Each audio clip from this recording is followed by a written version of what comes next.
ಸ್ವಮನೋಭಾವ ನಮ್ಮದಾಗಿರಬೇಕು. ಸೋಲುವವರಿಲ್ಲದಿದ್ದರೆ ಗೆಲ್ಲುವವರು ಗೆಲ್ಲುವವರಿಲ್ಲದಿದ್ದರೆ ಸೋಲುವವರು ಸೋಲೆ ಗೆಲುವಿನ ಸೋಪಾನ ಎಂದು ಭಾವಿಸಿ ಸೋತ ನಿಮ್ಮ ಮುಂದೆ ಮೊದಲ ತಂಡ ಮೇಜರ್ ಧ್ಯಾನ್ ಚಂದ್, ಭಾರತದ ಶ್ರೇಷ್ಠ ಫೀಲ್ಡ್ ಹಾಕಿ ಆಟಗಾರರು, ಹಾಕಿ ಮಾಂತ್ರಿಕ ಎಂದು ಪ್ರಸಿದ್ಧರಾಗಿದ್ದರು.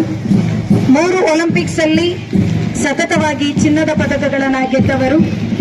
ಇವರು ಅಸಾಧಾರಣ ಚೆಂಡಿನ ನಿಯಂತ್ರಣ ಹೊಂದಿದ್ದಾರೆ. ಇವರ ಜನ್ಮದಿನವನ್ನ ಭಾರತದಲ್ಲಿ ರಾಷ್ಟ್ರೀಯ ಕ್ರೀಡಾ ದಿನವನ್ನಾಗಿ ಆಚರಿಸುತ್ತಾರೆ ಮೇಜರ್ ಧ್ಯಾನ್ ಚಂದ್.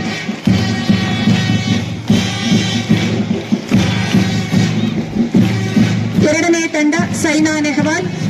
ಇವರು ಭಾರತದ ಒಬ್ಬ ಪ್ರಖ್ಯಾತ ಬ್ಯಾಡ್ಮಿಂಟನ್ ಆಟಗಾರ್ತಿ ಮತ್ತು ಒಲಿಂಪಿಕ್ಸ್ನಲ್ಲಿ ಪದಕ ಗೆದ್ದ ಮೊದಲ ಭಾರತೀಯ ಮಹಿಳಾ ಬ್ಯಾಡ್ಮಿಂಟನ್ ಆಟಗಾರ್ತಿ.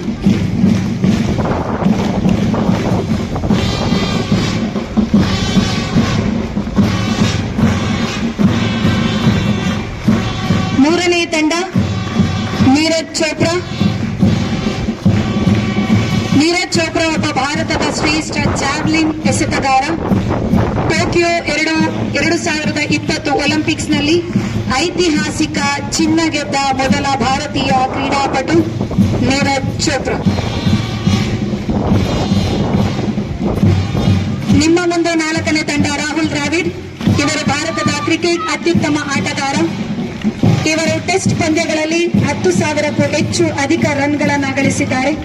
ಅಧಿಕ ರನ್ ಗಳಿಸಿದ ವಿಶ್ವದ ಆಟಗಾರರಲ್ಲಿ ಇವರು ವಿಶ್ವದ 6ನೇ ಆಟಗಾರರಾಗಿದ್ದಾರೆ. ವಾಲಿಬಾಲ್ ಕ್ರೀಡಾಪಟು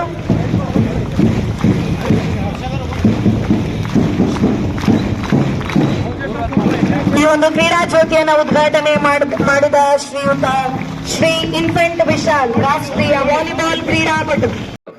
ಇವತ್ತು ಗೋಪಾಲಣ್ಣವರು 2008ರಿಂದನೂ ಕೂಡ ಇವತ್ತಿನವರೆಗೂ 2025 ಆದ್ರೂ ಕೂಡ ಬಹುಶಃ ಇಂಟರ್ನ್ಯಾಷನಲ್ ಲೆವೆಲ್ಗೆ ಕಳೆದ ಒಂದು ಅವರ ಹುಟ್ಟುಹಬ್ಬದ ದಿನ ಒಂದು ವಾಲಿಬಾಲ್ ಕ್ರೀಡಾಕೂಟನ ಆಯೋಜನೆ ಮಾಡಿದ್ರು. ಯಾಕಂದ್ರೆ ನಾವು ಅವ್ರಿಗೆ ಧನ್ಯವಾದಗಳನ್ನ ಹೇಳಲೇಬೇಕಾದೆ. Is also sports lover. ನೋಡಿ, ಇನ್ನೊಬ್ರು ವಿಶಾಲ್ ಅವರು ಒಬ್ರು ಇನ್ಸ್ಪೈರರ್ ನಿಮ್ಗಳಿಗೆಲ್ಲ.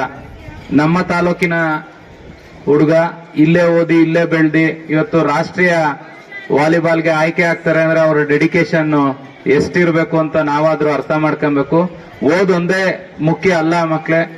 ನೀವು ಕಲ್ತಂತ ಯಾವುದೇ ಆಕ್ಟಿವಿಟಿ ಇರ್ಬೋದು, ಅದಕ್ಕೆ ನೀವು ಡೆಡಿಕೇಶನ್ ಮಾಡಿ. ಯುವರಾಜ್ ಡಾಕ್ಟರ್ ಹತ್ರ ನೀವು ಯಾರು ಹೋಗ್ಬಾರ್ದು ಅಂದ್ರೆ ಬೆಳಗ್ಗೆ ಎದ್ದು ನಾವು ಅರ್ಧ ಗಂಟೆ 1 ಗಂಟೆ ನಾವು ವರ್ಕೌಟ್ ಮಾಡಲೇಬೇಕು. ನಿಮ್ ಚೈಲ್ಡ್ಹುಡ್ ಇಂದಾನೆ ನೀವಿಲ್ಲ ಮಾತ್ರ ನುಂಗ್ತೀನಿ, ನನ್ಗೇನು ಬೇಡ, ಒಬೆಸಿಟಿ ಬರ್ಲಿ, ಆರಾಮಾಗಿರ್ತೀನಿ ಅಂದ್ರೆ ನೀವು ಯಾವುದೇ ಆಕ್ಟಿವಿಟಿ ಇಲ್ಲದೆ ಇದ್ರು ತನಕ್ ತಾನಾಗೆ ಕಾಯಿಲೆ ಹುಡ್ಕೊಂಡ್ ಬರುತ್ತೆ. ನಾನು ಸರ್ವತೋಮುಖ ಅಭಿವೃದ್ಧಿಗೆ ಕಾರಣ ಆಗುತ್ತೆ ಅಂತ ನಾನಾದ್ರೂ ಕೂಡ ಭಾವಿಸಿದ್ದೇನೆ. ಇವತ್ತು ಕ್ರೀಡೆ ಅನ್ನೋದು ಒಬ್ಬ ಮನುಷ್ಯನ ಹೃದಯವನ್ನ, ಭಾಷೆಯನ್ನ ಹಾಗೂ ಮನಸ್ಸನ್ನ ಬೆರೆಸುತ್ತೆ ಸ್ನೇಹಿತರೆ. ಸೊ ಕ್ರೀಡೆಗೆ ಯಾವುದೇ ಒಂದು ಜಾತಿ, ಭಾಷೆ, ಭೇದ, ಯಾವುದೇ ಒಂದು ಭೇದ ಭಾವ ಇಲ್ಲ, ಯಾವುದೇ ಒಂದು ಡಿಸ್ಕ್ರಿಮಿನೇಷನ್ ಇಲ್ಲ.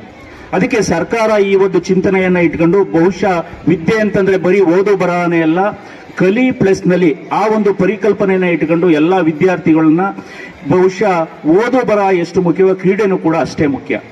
ಸೊ ಅದನ್ನ ಉದ್ದೇಶವನ್ನ ಇಟ್ಕೊಂಡು ಬಹುಶಃ ಇವತ್ತು ಕ್ರೀಡೆಗೂ ಕೂಡ ಘನ ಸರ್ಕಾರಗಳಿರ್ಬೋದು ಅಥವಾ ಯಾವುದೇ ಒಂದು ವಿದ್ಯಾಸಂಸ್ಥೆಗಳಿರ್ಬೋದು, ಇವೆಲ್ಲನೂ ಕೂಡ ಜೊತೆಯಾಗಿ ವಿದ್ಯಾರ್ಥಿಗಳನ್ನ ಅವರ ಒಂದು ವಿದ್ಯಾಭ್ಯಾಸದ ಒಂದು ಪರಿಪೂರ್ಣತೆ ಕಾಣಬೇಕು ಅಂತ ಅಂದ್ರೆ ಬಹುಶಃ ಇವೆಲ್ಲ ಸಮತೋಲನವಾಗಿರ್ಬೇಕು ಅಂತ ನಾನಾದ್ರೂ ಕೂಡ ಭಾವಿಸ್ತೀನಿ.